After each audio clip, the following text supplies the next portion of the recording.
407 years ago our fathers brought forth on this continent a new nation, conceived in liberty, and dedicated to the proposition that all men are created equal.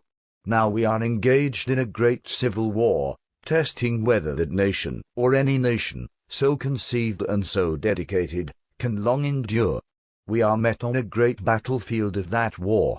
We have come to dedicate a portion of that field, as a final resting place for those who here gave their lives that that nation might live. It is altogether fitting and proper that we should do this. But in a larger sense, we cannot dedicate.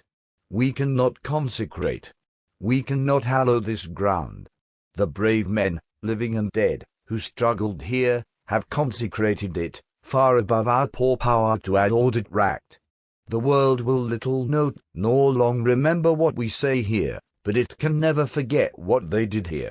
It is for us the living, rather, to be dedicated here to the unfinished work which they who fought here have thus far so nobly advanced.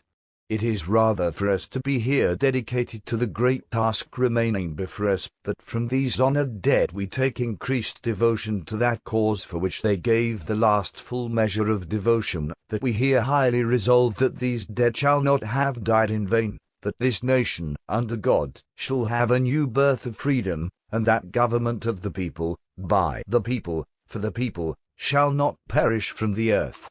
They know nothing about speeches, those bloody Yanks. I am not trying to make this movie sound biased. I was just toying around, Joey, ain't I?